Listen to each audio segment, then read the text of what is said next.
Hello everyone and welcome in a new video. और आज की इस वीडियो में हम सभी लोग पढ़ने वाले हैं types of pattern in casting. ठीक है, यानी कास्टिंग हम करते हैं, उस कास्टिंग को में जितने तरह के पैटर्न जो है फॉर्म होते हैं, आज की वीडियो में हम लोग वो पैटर्न्स के बारे में जानने वाले हैं। ठीक है, तो डिफरेंट टाइप्स ऑफ पैटर्न के बारे में हम जानेंगे, तो वीडियो को एंड तक ज़रूर से देखना। तो फर्स्ट ऑफ ऑल हम बात करने वाले हैं यहाँ पर फर्स्ट ऑफ ऑल जो हमारे पास पैटर्न आता है वो आता है सिंगल पीस पैटर्न। पैटर्न हमारे पास कई तरह के होते हैं। ठीक है, जो पैटर्न होते हैं वो होते हैं कई सारे तरीके, बेसिकली कई सारे तरीके होते हैं। वो सारे तरीके कितने तरीके के होते हैं और क्या क्या होते हैं, सिंपली आज की इस वीडियो में डिटेल से जानना। ठीक है, तो first of all single piece pattern. ठीक है, आपको करना कुछ नहीं, सबसे पहले मैं सारे पैटर्नों के करने वाला हूँ, यहाँ पर नाम लिखने वाला हूँ। ठीक है, इसके बाद समझेंगे एक एक करके कि आखिर ये पैटर्न्स होते क्या है। तो फर्स्ट ऑफ ऑल आपको खाली करना ये है, इन पैटर्न्स के नामों को याद रखना है। इसके बाद आता है सिंगल पीस के बाद स्प्लिट पीस पैटर्न, और क्या आता है, और आता है लूज पीस पैटर्न, और आता है मैच प्लेट पैटर्न, और आता है मैच प्लेट के बाद फॉलो बोर्ड पैटर्न, और आता है हमारे पास स्वीप पैटर्न, एक होता है हमारे पास गेटेड पैटर्न, गेटेड पैटर्न के अलावा हमारे पास होता है स्केलेटन पैटर्न, एंड लास्ट हमारे पास होता है कोप एंड ड्रैग पैटर्न। ठीक है, ये कुछ तरह के ये पैटर्न होते हैं जो कास्टिंग में एग्जिस्ट करते हैं। ठीक है, इतने टाइप्स के जो है पैटर्न्स आपके होते हैं कास्टिंग के अंदर। अब देखने वाले हैं हम एक एक करके, इन सबको थोड़ा डिटेल में समझेंगे कि आखिर ये पैटर्न किस तरीके से काम करते हैं। फर्स्ट ऑफ ऑल हम बात करते हैं सिंगल सॉलिड पीस पैटर्न की। मतलब सिंगल पीस पैटर्न लिखा है ना मैंने, इसको सिंगल सॉलिड पीस पैटर्न भी बोला जाता है। क्या बोला जाता है? सिंगल या फिर सॉलिड कह सकते हो आप इसको, पीस पैटर्न। ठीक है, सिंगल सॉलिड पीस पैटर्न। अब इसमें क्या होता है, इसमें बेसिकली जो आपकी कास्टिंग होती है ना, वो सिंपल ज्योमेट्री में वर्क करती है। किसमें? सिंपल ज्योमेट्री से मेरा क्या मतलब है?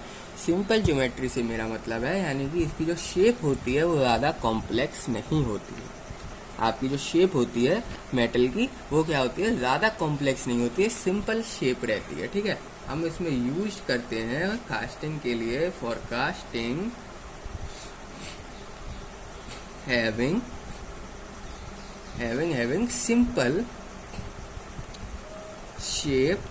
Simple shape geometry. ज़्यादा कॉम्प्लेक्स शेप को हम यूज़ नहीं करते हैं सिंगल पीस पैटर्न के लिए। ठीक है, और जो भी हम चीज़ यूज़ करते हैं ना, वो ज़्यादा क्वांटिटी में भी नहीं होती है, नहीं होती है, बहुत ही कम नंबर की क्वांटिटी, और सिंपल कास्टिंग में ये बनता है। बहुत ही कम नंबर की क्वांटिटी होती है, क्वांटिटी भी ज़्यादा नहीं होती, एंड क्वांटिटी इसकी क्या होती है, सिंपली बहुत कम होती है। सिंपल कास्टिंग है, क्वांटिटी आपकी कम होगी। ठीक है, तो used for few number of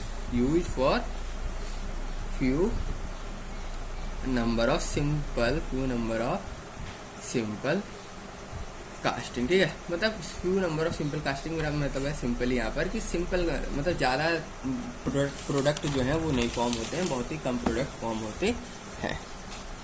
इसके बाद आता है सिंपली यहाँ पर किस तरीके से दिखता है, बेसिकली वो देख लो। जो आपका सॉलिड पीस पैटर्न होता है, जो भी मतलब सिंपली आपका पैटर्न होता है, वो किस तरीके से होता है, कुछ इस तरीके से।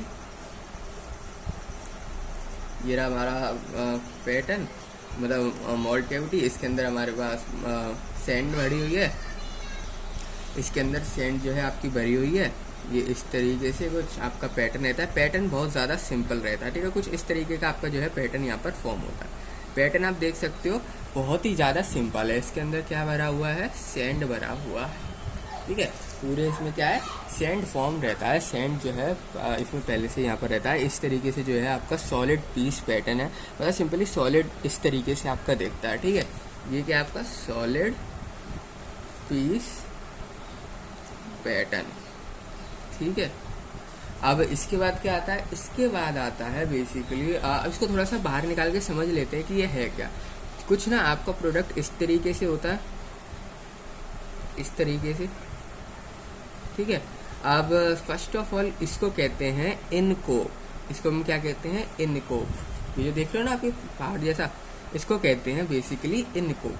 ठीक है, इसके बाद ये जो आप ये कटिंग देख रहे हो, ये लाइन देख रहे हो, इस लाइन को हम बोलते हैं बेसिकली पार्टिंग लाइन। क्या बोलते हैं हम, पार्टिंग लाइन, क्योंकि यहाँ से क्या है, पार्टीशन हो रखा है ना।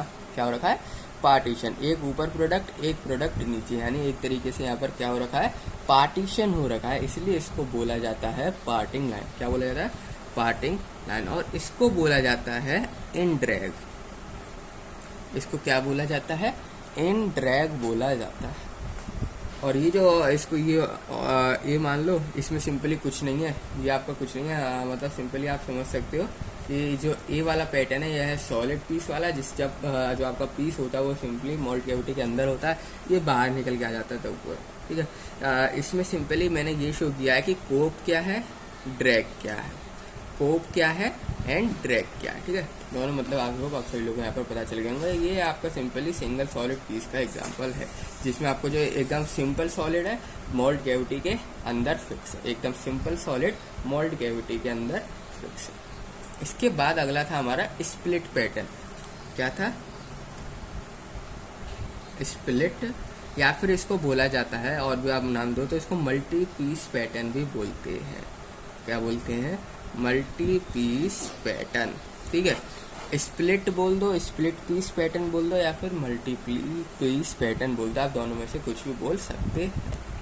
अब इसका क्या काम होता है, ये सिंपली 2 पार्ट में या 3 पार्ट में या ज़्यादा, मतलब सिंपली एक नहीं, एक से ज़्यादा, 2 से ज़्यादा पार्ट्स में क्या होता है, कंसीडर किया जाता है। मतलब इसके जो पार्ट्स होते हैं, इसके जो पार्ट्स होते हैं वो एक नहीं होता, सिंपल नहीं होता। सिंपल में क्या होता है, जो इसका पार्ट होता है ना वो खाली एक है, इतना ही है। इसमें ऐसा नहीं है, इसमें ये है, क्या होता है, 3-4 मेटल और हैं। ठीक है, जो इसके पार्ट्स होते हैं वो 2 से ज़्यादा होते हैं। ठीक है, 2 या 2 से ज़्यादा होते हैं। नंबर्स में मैं बात कर रहा हूँ। ठीक है, और ये कॉम्प्लेक्सिटी हो जाएगी। अब ज़्यादा पार्ट्स आएंगे तो बेसिकली होगा क्या, ज़्यादा कॉम्प्लेक्स। ठीक है, एक पार्ट है तो उतना ही रहेगा, अब ज़्यादा पार्ट आ जाएंगे तो ज़्यादा कॉम्प्लेक्स में आ जाएगा, यानी कॉम्प्लेक्स शेप बनाने के लिए हमारे पास यूज होता है। ठीक है, सिंगल पीस पैटर्न जो था वो कॉम्प्लेक्स शेप्स को नहीं बना पाता था। ठीक है, जो आपका सिंगल पीस पैटर्न था यानी कि ये वाला, ये कॉम्प्लेक्स शेप को नहीं बना पाता था।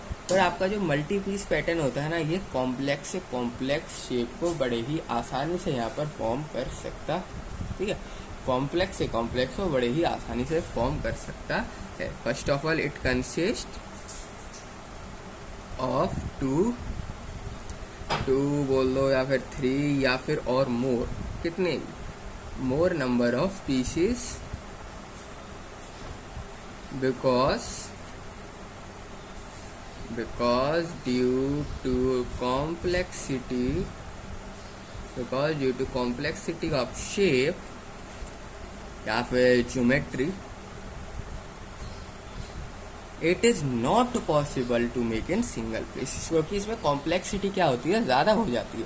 इसकी कॉम्प्लेक्सिटी क्या हो जाती है, बहुत ही ज़्यादा हो जाती है, जिसकी वजह से जो आपका सॉलिड वाला था वो ये काम नहीं कर पाता है। उसके लिए काम हमारा कौन सा करता है, मल्टी पीस पैटर्न या फिर स्प्लिट पीस पैटर्न। तो it is not possible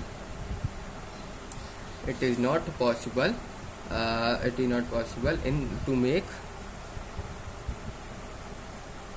in single piece. ठीक है, और क्या स्प्लिट का होता है, स्प्लिट का ना बेसिकली जो आपका पीस होता है वो ज्वाइन किया जाता है डबल पिन से। ठीक है, यानी कि एकदम सरफेस में कोप और ड्रैग, सिंपली कोप और ड्रैग होते हैं दो। कोप मतलब ऊपर वाला, ड्रैग मतलब नीचे वाला। ठीक है, कोप होता है ऊपर, ड्रैग होता है नीचे। तो सिंपली ये ज्वाइन करता है डुअल पिन्स को। ये क्या करता है, जो आपके पीस है बेसिकली जो डुअल पिन्स है यानी कि कोप और ड्रैग है, इन दोनों के बीच में रहता है। जो भी आपका मेटल है वो क्या रहता है, इन दोनों के बीच में रहता है, एक प्रॉपर अलाइनमेंट में जो है ये फॉर्म होता है। ठीक है, इसके जितने भी पीस होते हैं वो एक प्रॉपर मोल्ड कैविटी में फॉर्म होते हैं। मोल्ड कैविटी होती क्या है, एक होता है कोप, एक होता है ड्रैग।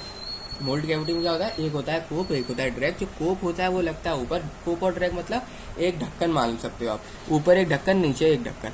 ये क्या करता है बेसिकली, कोप मतलब ऊपर वाला ढक्कन, ड्रैग मतलब नीचे वाला ढक्कन। ये चीज भी आपको याद रखनी है। ये जो आपका पीस होता है ना, सिंपली स्प्लिट में एक परफेक्ट अलाइनमेंट में रहता है, यानी कि इन दोनों के बीच में एक परफेक्ट अलाइनमेंट में फॉर्म होता है। ऐसा नहीं है कि कहीं भी रख दिया आपने, ये कि आधा इधर है और आधा इधर है, ऐसा नहीं। इसको परफेक्ट अलाइनमेंट में रखते हैं ताकि परफेक्ट पीस जो है यहाँ पर फॉर्म होए। ठीक है, तो मोल्ड कैविटी में इसको परफेक्ट अलाइनमेंट में रखते हैं। ठीक है, डुअल पिंस बोल सकते हो या फिर आप बोल सकते हो कोप एंड ड्रैग के बीच में रखते हैं, between the cope and drag. ठीक है, तो the piece are joined by dowel pins at parting surface जिसको बोला जाता है, यानी कि simply between cope and drag. Cope मतलब ऊपर वाला ढक्कन, ड्रैग मतलब नीचे वाला ढक्कन। ठीक है, कोप एंड ड्रैग आप इसको क्या समझ सकते हो, कोप मतलब अपर पोर्शन, ड्रैग मतलब लोअर पोर्शन। कोप मतलब अपर पोर्शन, ड्रैग मतलब लोअर पोर्शन। ठीक है, अब ये एंश्योर करता है, कोप एंड ड्रैग करते कुछ नहीं, खाली एंश्योर करते हैं कि आपका जो मेटल है वो एक परफेक्ट अलाइनमेंट में है कि नहीं, आपका मेटल परफेक्ट अलाइनमेंट में है कि नहीं, परफेक्ट अलाइनमेंट में फॉर्म हुआ है कि नहीं, बस ये एंश्योर करते हैं। ठीक है, तो ये क्या करते हैं, simply to ensure proper alignment of all the pieces pieces to obtain a proper mold cavity, to obtain a proper mold cavity। And ये आपकी मोल्ड कैविटी है, उसके सिंपली एक प्रॉपर अलाइनमेंट में ये क्या करते हैं, फॉर्म करते हैं। अब इसके बाद जो आपका सिंगल जो बेसिकली आपका ये मल्टी पीस पैटर्न बोल दो या फिर जो स्प्लिट पैटर्न होता है, आखिर मैं तो बोल रहा हूँ अलाइनमेंट में होता है, अलाइनमेंट में होता है। आखिर ये दिखता कैसे है, जो भी इसका अलाइनमेंट है आखिर ये दिखता कैसा है, अब ये देखते हैं। सिंपली ये दिखने में कुछ इस तरीके से होता है, जैसे कि ये एक बॉल हो गई। ठीक है, एक बॉल हो गई ये। ठीक है, ये तरीके से बॉल हो गई। अब ये परफेक्ट अलाइनमेंट में कुछ इस तरीके से रहता है। ठीक है, तो ये मोल्ड कैविटी है, मोल्ड कैविटी के अंदर एक परफेक्ट अलाइनमेंट में दोनों साइड देख सकते हो बराबर है, जो इसका अलाइनमेंट है दोनों साइड से क्या है, बराबर है। यानी कि ये एक परफेक्ट अलाइनमेंट में क्या होते हैं, फॉर्म होते हैं। एक परफेक्ट अलाइनमेंट में क्या होते हैं, फॉर्म किए जाते हैं। ठीक है, तो एक परफेक्ट अलाइनमेंट होना यहाँ पर बहुत ज़्यादा ज़रूरी है। नहीं तो जो आप इतने सारे पैट को भी कई सारे आते हैं ना मेटल्स, कई सारे मेटल्स आते हैं, जिसकी वजह से एक परफेक्ट अलाइनमेंट होना वहाँ पर बहुत ज़्यादा ज़रूरी है। ठीक है, ये थी बात हमारी स्प्लिट की या फिर मल्टी पीस पैटर्न की। मल्टी पीस पैटर्न में सिंपली कोप एंड ड्रैग आप किस तरीके से डिटरमाइन कर सकते हो वो देखो। हम क्या करने वाले हैं, देखो ये कुछ इस तरीके से होता है। ये एक बॉक्स ले लिया मैंने, ये कुछ इस तरीके से, एंड इसमें देखो अभी मैं बस आपको खाली देखना है कि जो आपकी मोल्ड कैविटी है उसके अंदर ये प्लेस होते हैं तो होते किस तरीके से। ठीक है, प्लेस होता है तो होता किस तरीके से, वो देखो। फर्स्ट ऑफ ऑल इस तरीके से ऊपर नीचे सिंपली इस तरीके से। मैं क्या कर रहा हूँ, जो ये मैं लाइनिंग खींच रहा हूँ ना, बेसिकली लाइनिंग का मतलब ये है कि ये मेटल है। लाइनिंग का मतलब ये है कि ये क्या है, मेटल है। ये क्या है, मेटल है। और एक होता है लास्ट। अब देखो डिस्टिंग्विश किस तरीके से किया जाता है वो देखो। अब डिस्टिंग्विश इसको करने का तरीका यहाँ पर क्या होता है, कुछ इस तरीके से। ठीक है, तो फर्स्ट ऑफ ऑल जो आपका बीच में है ना, बीच में, इसको बोला जाता है चेक। क्या बोला जाता है? चेक, CHECK, चेक, ठीक है। और ये जो मैंने डार्क डार्क लाइन कर रखी है ना, ये आपका मेटल है। ये क्या है? ये सिंपली यहाँ पर मेटल है, जो कि सिंपली मोल्ड कैविटी के अंदर है। मोल्ड कैविटी क्या है? मोल्ड कैविटी मतलब ये जो बॉक्स देख रहे हो ना आप, जो अंडरलाइन नहीं है, उसको बोला जाता है मोल्डिंग या फिर मोल्डिंग कैविटी। मोल्डिंग, सॉरी, इसके अंदर ये पूरा का पूरा बॉक्स तो मोल्ड कैविटी है। एंड जो इसके अंदर क्या भरी गई है, इसके अंदर क्या भरी गई है, जो व्हाइट व्हाइट है, ये क्या चीज़ है? ये आखिर हवा में तो टिका नहीं होगा। ये क्या चीज़ है जिसके अंदर ये भरा गया है? तो वो है आपका सैंड। उसको हम बोलते हैं मोल्डिंग सैंड। क्या बोलते हैं? मोल्डिंग सैंड बोलते हैं। जो लाइन लाइन देख रहे हो, यानी कि ये पूरा बॉक्स, ये पूरे बॉक्स को बोला जाता है मोल्ड कैविटी। बॉक्स को बोला जाता है मोल्ड कैविटी। और बॉक्स के अंदर सैंड भर गया, सैंड के अंदर जाके आपका मेटल भरा। तो सैंड वो कौन सी हम लेते हैं? मोल्डिंग सैंड, जो कि सिंपली इसकी क्वालिटी होती है, जो कि हम आगे जाके देखेंगे मोल्ड सैंड की यहाँ पर क्या क्या क्वालिटी होती है। अब बेसिक थी कोप एंड ड्रैग। तो देखो, ये बॉक्स इस तरीके से ज्वाइन होगा, ठीक है। तो ये ऊपर का जो पार्ट है उसको बोला जाता है कोप। क्या बोला जाता है? कोप बोला जाता है। और जो नीचे का ये वाला पार्ट है, नीचे वाला जो पार्ट था हमारा, इसको बोला जाता है ड्रैग। तो आई होप आप सभी लोगों को पता चल ही गया होगा कि कोप एंड ड्रैग होते क्या है असली में, ठीक है। तो cope and drag I hope आप सभी लोग यहाँ पर समझ गए होंगे। तो यही होता है, कोप मतलब ऊपर वाला पार्ट, ड्रैग मतलब नीचे वाला। अब इसके बाद आता है loose pattern, loose piece pattern, loose piece pattern. अब ये लूज पीस पैटर्न क्या होते हैं? लूज पीस पैटर्न बहुत ही ज़्यादा आसान, सिंपली ये वहाँ यूज़ किए जाते हैं, उस कास्टिंग में यूज़ किए जाते हैं जब हमको कोई इंटरनल कट करना हो। क्या करना हो? Internal cut. इंटरनल कट मतलब कोई आपका ऑब्जेक्ट है, ठीक है, आपको उसके अंदर से कटिंग करते हुए लाना है। आपको उसके अंदर से क्या करना है? कटिंग करना है। अगर आपको किसी भी ऑब्जेक्ट से या फिर कोई भी आपका मेटल है उसके अंदर कटिंग करनी है, देन हम यूज़ करते हैं लूज पीस पैटर्न। क्या यूज़ करते हैं? Loose piece pattern. तो कब यूज किया जाता है? It used for casting having undercuts, ठीक है। अंडरकट्स होते हैं, या फिर आप बोल सकते हो internal projection.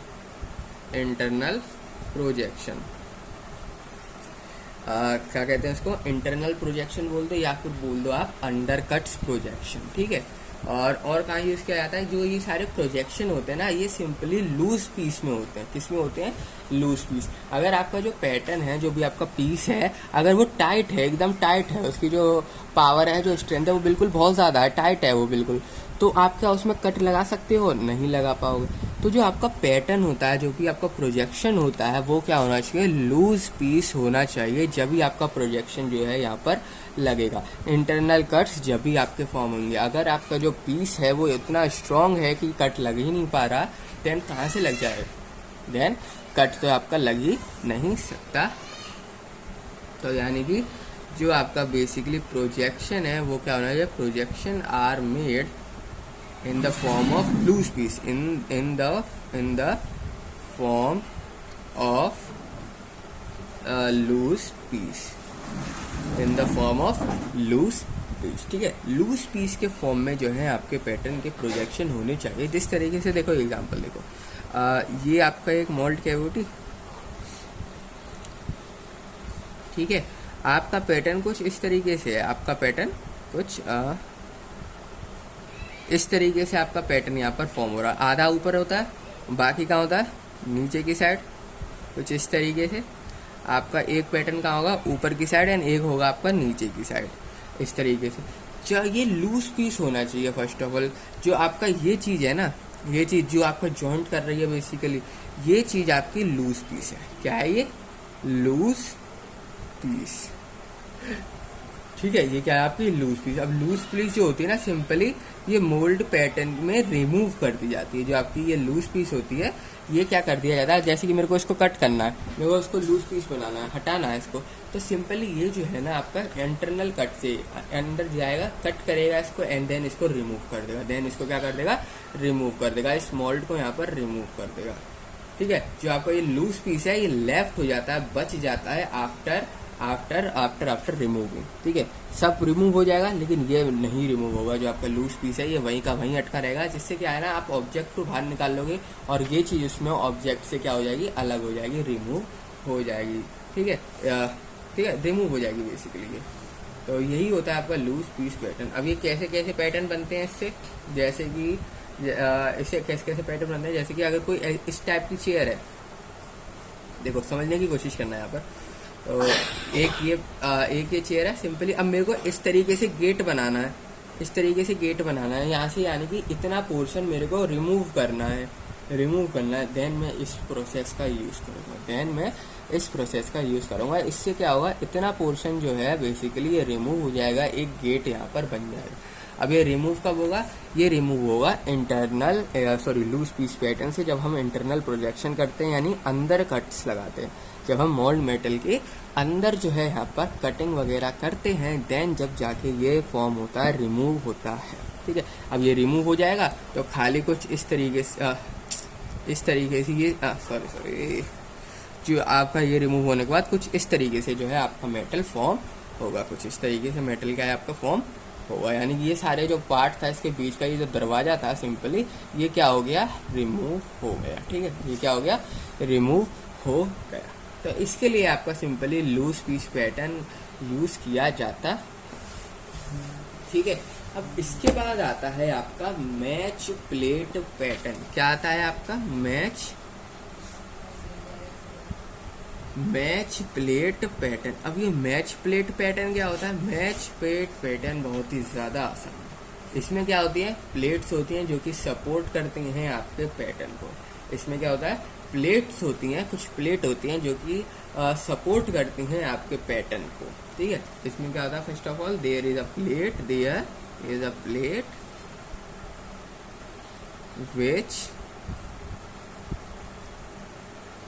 which supports the pattern, जिसको हम जो प्लेट्स यूज करते हैं ना, यहाँ पर जो प्लेट्स यूज करी जाती हैं, उन प्लेट्स का कुछ नाम भी होता है। क्या नाम होता है, उनको बोला जाता है मैच प्लेट। क्या बोला जाता है, MATCH, match plate, which is called match plate. क्या बोला जाता है, मैच प्लेट बोला जाता है। तो मैच प्लेट कोई पूछ ले क्या होता है, मैच प्लेट सिंपली वो प्लेट्स होती हैं जो कि सपोर्ट के लिए यूज करी जाती हैं पैटर्न में। अब जो ये पैटर्न्स होते हैं ना, ये जनरली सिमेट्रिक होते हैं आपके प्लेट के अराउंड। आपके प्लेट के अराउंड ये क्या होते हैं, सिमेट्रिक होते हैं पैटर्न, यानी कि जहां आप प्लेट लगा दोगे वहां से जो भी आपका पैटर्न था, जो भी आपका पीस था, वो क्या हो जाता है, एकदम सिमेट्रिकली डिवाइड। क्या हो जाता है, सिमेट्रिकली डिवाइड होता है। तो generally the pattern are symmetrically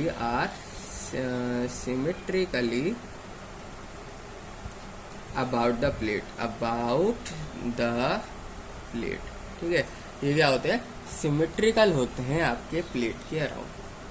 अब जो इसमें मैच प्लेट यूज करी जाती है ना, वो किस कंपनी की होती है, कंपनी से मेरा मतलब है किस क्वालिटी की होती है। जो मटेरियल यूज करते हैं वो मटेरियल कौन सा होना चाहिए, तो जो मैच प्लेट है ना, वो आपका वुडन मटेरियल का होना चाहिए या फिर किसी मेटेलिक मटेरियल का होना चाहिए। जो आपका मैच प्लेट है, यानी कि द मैच प्लेट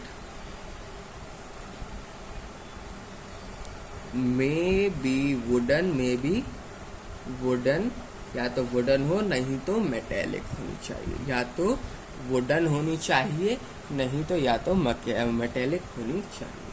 ठीक है, और क्या है, और जनरली ये सारे स्मॉल साइज्ड होते हैं, सिमेट्रिकल ऑब्जेक्ट्स होते हैं। ठीक है, ये जनरली क्या होते हैं, ज़्यादातर स्मॉल साइज के सिमेट्रिकल ऑब्जेक्ट्स जो हैं हम यहाँ पर डिफरेंट शेप्स के फॉर्म करते हैं। ठीक है, डिफरेंट शेप्स के स्मॉल स्ट्रक्चर्स क्या करते हैं, ये फॉर्म किए जाते हैं, स्मॉल साइज स्ट्रक्चर फॉर्म किए जाते हैं। तो generally used for small side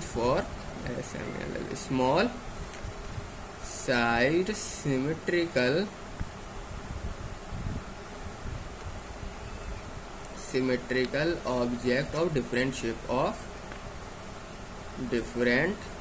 shapes of different shapes. Simply अलग अलग शेप्स के डिफरेंट शेप्स के ऑब्जेक्ट जो हैं जनरली यूज़ किए जाते हैं, जो कि आपके सिमेट्रिक ऑब्जेक्ट्स फॉर्म करते हैं। और ऑब्जेक्ट जो होते हैं आपके अलग अलग साइज़ के होते हैं। ऑब्जेक्ट आपके किसके होते हैं? अलग अलग साइज़ के बेसिकली यहाँ पर फॉर्म होते। तो यही होता है आपका मैच प्लेट का काम, यही होता है आपका मैच प्लेट का काम। जैसे कि देखो इसका डायग्राम से अगर मैं आपको समझाना चाहूँ तो देखो कुछ इस तरीके से मैं फॉर्म करता हूँ।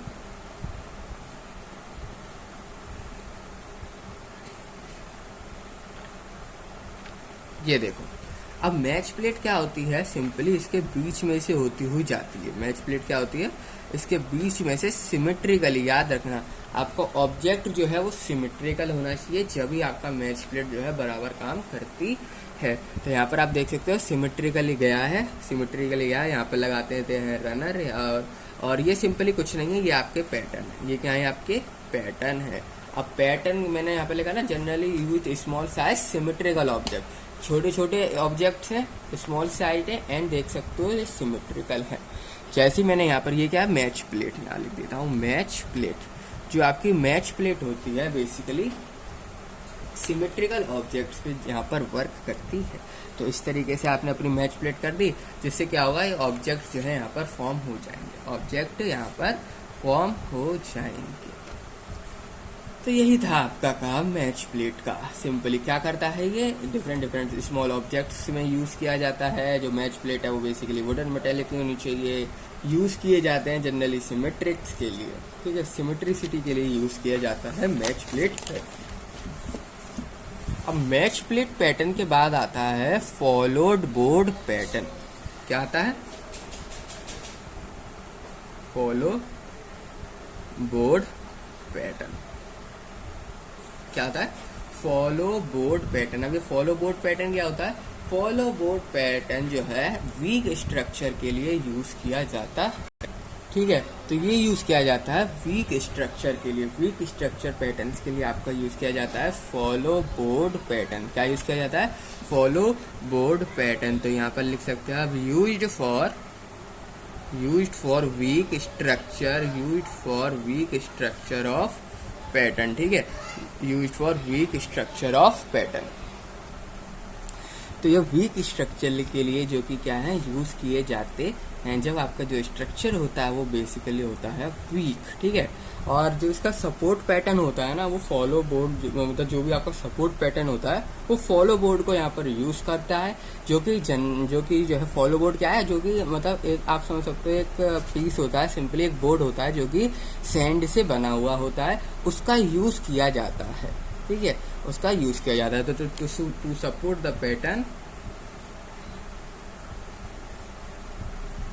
to support the pattern, follow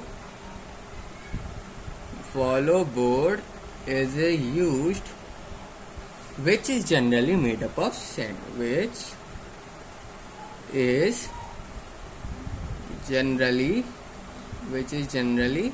made up of sand, जो भी जनरली आपका सैंड से मिलके बना हुआ होता है, सैंड से जो है फॉर्म किया गया होता है, ठीक है।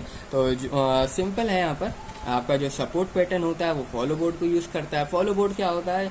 बेसिकली वो सैंड से बना हुआ होता है जो कि सपोर्ट के लिए काम आता है, ठीक है। और जो इसमें वीक स्ट्रक्चर होते हैं ना, वो ब्रेक हो जाते हैं, डैमेज हो जाते हैं, ठीक है। जब भी आप कोई अगर हल्का सा भी आपने फोर्स लगाया ना, तो ये बहुत ज़्यादा वीक होता है, जिसकी वजह से डैमेज जो है यहाँ पर हो जाता है, जिसकी वजह से आपका जो पैटर्न है वो क्या हो जाता है? डैमेज हो जाता है बिकॉज ऑफ वीक स्ट्रक्चर। तो the weak structures are likely to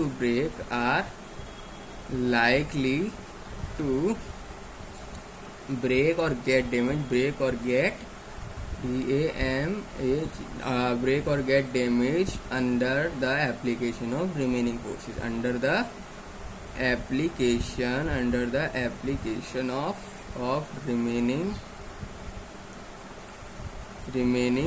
application of remaining forces if not supported, ये लिखना भी बहुत ज़्यादा ज़रूरी है। मतलब अगर आपने हल्का फुल्का भी फोर्स लगा दिया तो सिंपली जो आपका पीस था, जो आपका पैटर्न था, वो क्या हो जाता है, डैमेज हो जाता है बिकॉज ऑफ वीक स्ट्रक्चर। ठीक है, उसका स्ट्रक्चर इतना मजबूत नहीं होता कि वो झेल सके आपके फोर्स को। किस तरीके से दिखता है, दिखने में कुछ इस तरीके से है, जैसे कि ये तो आपका मोल्ड हो गया और ये कुछ इस तरीके से जो है आपका यहाँ पर दिखता है। इस तरीके से जो है यहाँ पर आपका दिखता है। इसके अंदर क्या भरा हुआ है, इसके अंदर भरा हुआ है सैंड, इसके अंदर क्या भरा हुआ है, सैंड। और फोल्ड बोर्ड क्या होता है, फॉलो बोर्ड क्या होता है, बेसिकली फॉलो बोर्ड होता है ये वाली चीज़ जो ये देख रहे हो, ये सिंपली फॉलो बोर्ड होती है, फॉलो बोर्ड। ठीक है, और आपका पैटर्न क्या है, पैटर्न आपका ये रहा जो फॉलो बोर्ड से सपोर्टेड, ये देख रहे हो ना, मैंने लाइन खींची अभी, ये वाली जो मैं डार्क सी कर रहा हूँ, ये आपका होता है पैटर्न। ये क्या होता है, पैटर्न होता है। तो पैटर्न फॉलो बोर्ड से सपोर्टेड रहता है। ठीक है, फॉलो बोर्ड से सपोर्टेड रहता है। नीचे की साइड आपका फॉलो बोर्ड होता है, ऊपर की साइड आपकी सैंड होती है। फॉलो बोर्ड भी जो होता है वो आपका सैंड से ही मिलके बना होता है। फॉलो बोर्ड भी सैंड से ही है मिलके बना, बेसिकली सैंड से ही बना होता है वो। ठीक है, तो सिंपली आपका पैटर्न जो है यहाँ पर फॉर्म हो जाता है। अब फॉलो बोर्ड के बाद अगला था हमारा, वो था हमारा स्वीप पैटर्न। अभी हमारा स्वेप पैटर्न क्या होता है, ये बहुत ही ज़्यादा आसान है। ये सिंपली एनेक्सियस सिमेट्री के लिए कास्टिंग में यूज़ किया जाता है, यानी कि जो वो चीज़ जो कि जिनकी सिमेट्री एक्सिस पे होती है, एक्सिस सिमेट्रिक होते हैं। ये क्या होते हैं, एक्सिस सिमेट्रिक। जैसे कि सिलेंडर हो गया, सिलेंडर को मैं बीच से अगर काट दूं, यानी उसके एक्सिस से मैं उसको कट कर दूं, तो दोनों साइड हमें जो प्रोडक्ट मिलेगा, दो प्रोडक्ट मिलेंगे, वो बेसिकली क्या होंगे, सिमेट्रिक होंगे। तो आपका जो स्वेप पैटर्न होता है, ये सिमेट्रिक शेप्ड के लिए यूज किया जाता है। ठीक है, ये यूज किसके लिए किया जाता है, एक्सीमेट्रिक शेप्ड के लिए। ठीक है, used for axis symmetric shaped casting. ठीक है, और ये जनरली यूज करते हैं हम, जो मतलब सिंपली जो पैटर्न्स होते हैं आपके, वो जनरली सर्कुलर या सिमेट्रिकल शेप्ड होते हैं। ठीक है, ज़्यादातर सर्कुलर या सिमेट्रिकल शेप्ड। याद रखना, सिमेट्रिकल शेप जो कि अगर हम उसको एक्सिस से अगर कट कर दें, अगर हम उसको एक्सिस से कट कर दें, चाहे वो एक्स एक्सिस हो, चाहे वो वाई एक्सिस हो, कोई भी एक्सिस से बेसिकली अगर आप उसको कट करते हैं, तो वो सिमेट्रिक फॉर्म होना चाहिए। वो क्या होना चाहिए, सिमेट्रिक होना चाहिए, दोनों साइड से सिमेट्रिक होना चाहिए, जब भी वो आपका स्वेप पैटर्न कहलाएगा। ठीक है, तो generally used for circular and symmetrical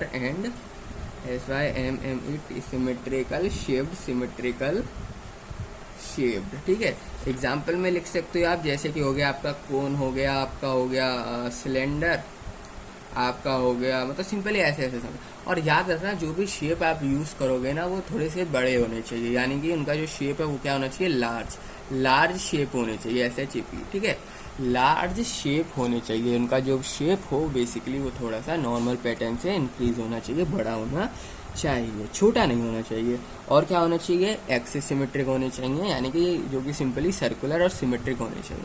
axis से अगर हम उनको कास्ट करते हैं तो सिंपली एक्सिस से हो जाए कास्ट।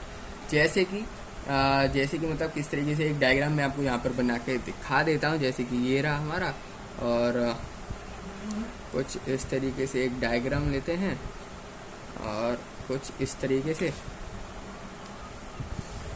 ठीक है, तो ये है आपका कुछ जिस तरीके से फॉर्म हुआ है, और सिमेट्रिक बनाना है आपको। ठीक है, याद रखना, आपको थोड़ा बहुत सिमेट्रिक थोड़ा सा होना चाहिए। ठीक है, और क्या हो सकता है यहाँ पर, और हो सकता है कुछ इस तरीके से।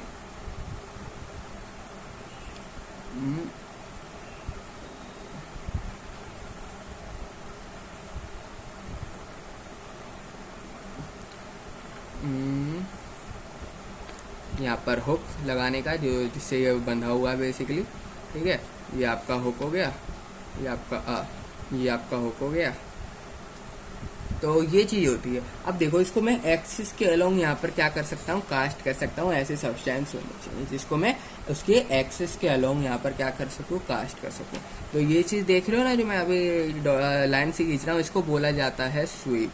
इसको क्या बोला जाता है, स्वीप। इसी को आपको स्वीप बोला जाता है। स्वीप जैसे ही इसमें अटैच्ड हुआ, एक्सिस के थ्रू से क्या हो गया, अटैच हो गया। ये घूमेगा तो सिंपली वो भी घूम जाएगा।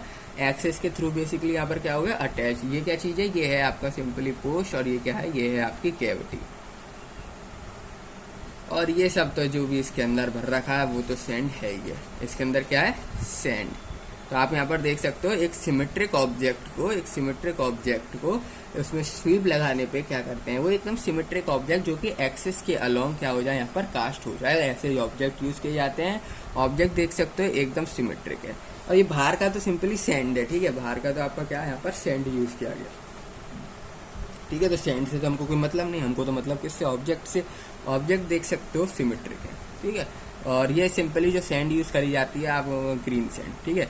कौन सी सैंड, ग्रीन सैंड को हम क्या करते हैं, यूज करते हैं फॉर्म करने के लिए सब्सटेंस। तो ये होता है आपका बेसिकली स्वेप पैटर्न, ठीक है। यही क्या होता है आपका स्वेप पैटर्न होता है। अब बचता है हमारा गेटेड पैटर्न। कौन सा, gated pattern, GATED, gated pattern. अब ये गेटेड पैटर्न क्या होता है, गेटेड पैटर्न बहुत ही ज्यादा सिंपल है। जब आपको बहुत सारे पैटर्न फॉर्म करने हो, एक नहीं, दो नहीं, तीन नहीं, 1000, 2000, मतलब बहुत सारे जब आपको फॉर्म करने होते हैं, जब हम यूज करते हैं गेट पैटर्न का। किसका यूज करते हैं, गेटेड पैटर्न का यूज करते हैं। First of all for mass production, किसके लिए, फॉर मास प्रोडक्शन। पर इसके साथ एक थोड़ी सी आप डिसएडवांटेज नहीं बोल सकते, आप इसे एडवांटेज में काउंट कर सकते हो। पर ये मास प्रोडक्शन होता है स्मॉल शेप्ड का।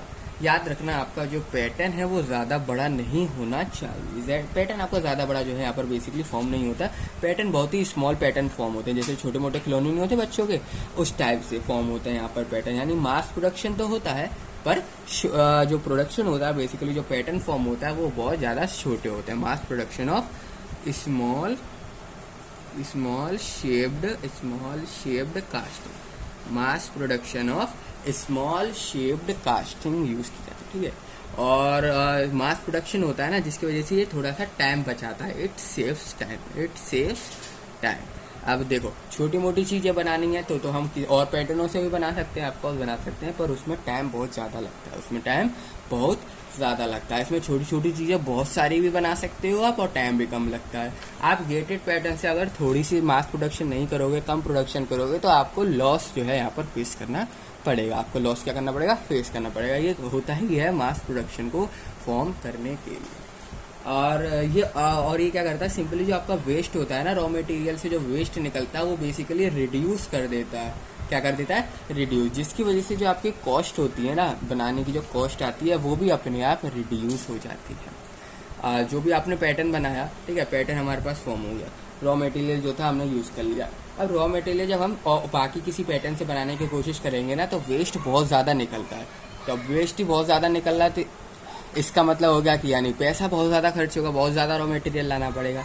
गेटेड पैटर्न में ऐसा नहीं होता। गेटेड पैटर्न क्या करता है, सिंपली वेस्ट तो निकालता है रॉ मटेरियल से, पर वो बहुत कम वेस्ट होता है, जिसकी वजह से जो उसकी कॉस्ट होती है वो बहुत ज़्यादा बच जाती है हमारी, ठीक है। तो it also reduce the wastage of raw material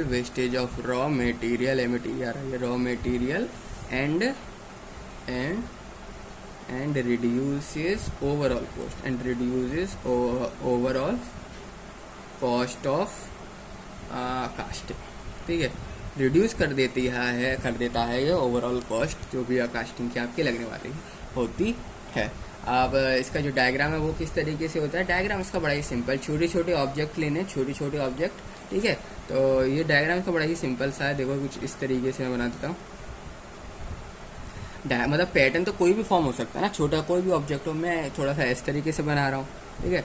object तो कुछ भी हो सकता है, ठीक है, ज़रूरी नहीं है जो मैं बना रहा हूँ यही पैटर्न जो है यहाँ पर फॉर्म हो, पैटर्न कोई सा भी यहाँ पर फॉर्म हो सकता है, ठीक है।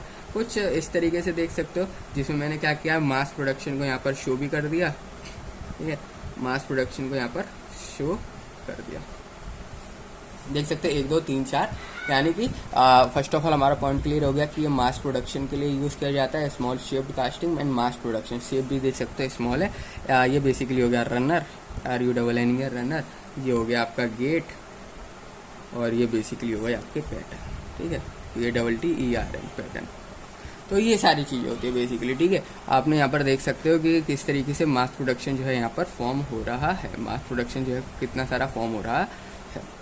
तो यही होता है आपका गेटेड पैटर्न, जिसमें हम क्या करते हैं, मास प्रोडक्शन को फॉर्म करते हैं, मास प्रोडक्शन करते हैं। बेसिकली जो भी आपका पैटर्न है उसका मास प्रोडक्शन करते हैं। पैटर्न आपका होना चाहिए छोटा, जो पैटर्न सिंपली फॉर्म होता है वो बहुत ज़्यादा छोटा होता है, टाइम बचाता है, वेस्टेज कम करता है, ओवरऑल कॉस्ट जो लगती है वो हमें कम पड़ती है। इसलिए जो आपने देखा होगा जो जो छोटे छोटे सब्सटेंस होते हैं, छोटे छोटे पैटर्न्स होते हैं, वो थोड़े सस्ते मिलते हैं एज़ कम्पेयर टू बड़े बड़े। पर ऐसा भी नहीं है कि सस्ते मिलते हैं हर जगह, वो सस्ते जब मिलते हैं जब अब उसका मास प्रोडक्शन हुआ होता है। अगर वो सिंगल सिंगल बनाया गया है तो बेसिकली वो बहुत ज़्यादा महंगा बिकेगा, ठीक है। तो ये बात थी आपकी गेटेड पैटर्न की। अब एक होता है skeleton pattern, SKELETN, skeleton pattern. अब ये स्केलेटन पैटर्न क्या होता है? स्केलेटन पैटर्न भी बहुत ज़्यादा आसान है, ठीक है। ये थोड़ा कॉस्टली प्रोसेस होता है, ये थोड़ा कॉस्टली प्रोसेस होता है, याद रखना। इसे कॉस्टली प्रोसेस होता है और कॉम्प्लिकेटेड पैटर्न्स को फॉर्म किया जाता है। जो आपका गेटेड था वो थोड़ा सस्ता था एंड उसमें कॉम्प्लिकेट प्रोडक्ट ज़्यादा नहीं थे, पर स्केलेटन थोड़ा महंगा प्रोसेस है। बिकॉज क्यों महंगा है? क्योंकि इसमें जो पैटर्न फॉर्म होते हैं वो होते हैं बहुत ज़्यादा कॉम्प्लिकेटेड, ठीक है। आप जो भी यहाँ पर पैटर्न देखोगे, जो भी स्केलेटन से बना होगा, तो बेसिकली आप देखोगे वो बहुत ही ज़्यादा महंगा होगा, ठीक है। और महंगा क्यों होगा? बिकॉज ऑफ इस कॉम्प्लेक्स शेप। उसका जो शेप होगा वो बहुत ज़्यादा कॉम्प्लेक्स होगा, जिसकी वजह से बहुत ज़्यादा महंगा बिकेगा। तो used for costly and complicated pattern, PLICATD, complicated pattern, ठीक है। कॉम्प्लिकेटेड पैटर्न के लिए यूज किया जाता है। जो आपका स्केलेटन पैटर्न होता है ना, ये बना किससे होता है? ये वुडन स्ट्रिप से बना होता है, जो कि फाइनल पैटर्न में पैकेजिंग के समय सैंड के अराउंड होता है। स्केलेटन बेसिकली वुडन स्ट्रिप से जो है बनता है, जो कि हम यूज करते हैं फाइनल, जब फाइनल बनता है ना, फाइनल एकदम ओवरऑल फिनिशिंग देनी होती है, फाइनल पैटर्न बनता है, उसके पैकेजिंग में सैंड के अराउंड क्या करते हैं, हम स्केलेटन का यूज करते हैं। यानी कि skeleton of the pattern is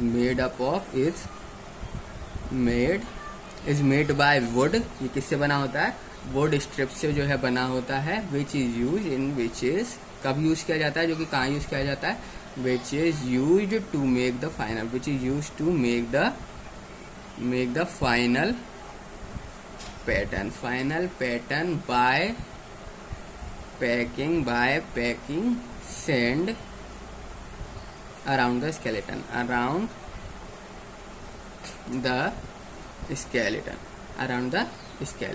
और जो सिंपली जब भी आपका पैकिंग कंप्लीट हो गई, तो जो पैकिंग के बाद सिंपली जो सैंड डिजायर पैटर्न जो होगी सिंपली आपका फॉर्म हो जाता है, ठीक है। आफ्टर पैकिंग जो भी आपका ये सैंड है ये हम पैक कर देते हैं। जैसे ही पैक कर देते हैं तो हमारा पैटर्न जो है यहाँ पर बन के तैयार हो जाता है। तो आफ्टर पैकिंग द सैंड को जैसे आपने पैक कर दिया बेसिकली, तो डिजायर्ड पैटर्न जो है हमारा ऑब्टेन हो जाएगा। तो जो डिजायर्ड पैटर्न है वो क्या हो जाएगा? Is obtain. तो डिजायर्ड पैटर्न है वो बेसिकली आपका यहाँ पर क्या हो जाएगा? ऑब्टेन हो जाएगा, फॉर्म हो जाएगा। तो यही कुछ होता है आपका स्केलेटन पैटर्न, ठीक है। तो आई होप आप सभी लोगों को सारे पैटर्न जो है यहाँ पर क्लियर हो गए होंगे कि आखिर पैटर्न बेसिकली होता क्या है, कितने तरह के होते हैं। सारे पैटर्न मैंने आपको बता दिए, ठीक है। स्केलेटन तक सारे पैटर्न आपको बता दिए। आई होप आप सभी लोगों को सारे पैटर्न यहाँ पर समझ में आए होंगे, ठीक है। तो वीडियो को लाइक और चैनल को सब्सक्राइब जरूर से कर देना जाने से पहले, ठीक है। और यही था सब स्केलेटन पैटर्न। सिंपली जितने भी पैटर्न मैंने आपको बताया ना, यही पैटर्न जो है सिंपली कास्टिंग के समय यूज़ किए जाते हैं। डिफरेंट मेटल को फॉर्म किया जाता है, डिफरेंट पैटर्न्स को फॉर्म किया जाता है यूजिंग दिस मेथड्स। ठीक है। इन्हीं मेथड से क्या हो जाता है, पैटर्न फॉर्म किए जाते हैं। फ़र्क कॉस्ट का आ जाता है। अगर कोई छोटा सा सामान है और मतलब बड़ा सामान है या छोटा सामान है जो बेसिकली गेटेड से नहीं किसी और से हो रहा है, मास प्रोडक्शन करना है किसी और से कर दो, तो ऑफ कोर्स सी बात है कॉस्ट ज़्यादा लगेगी। ठीक है, तो यही था सब जो था पैटर्न के बारे में। इस वीडियो में इतना ही, पूरा पैटर्न आपको बता दिया। मिलते हैं आप सभी लोगों से नेक्स्ट वीडियो।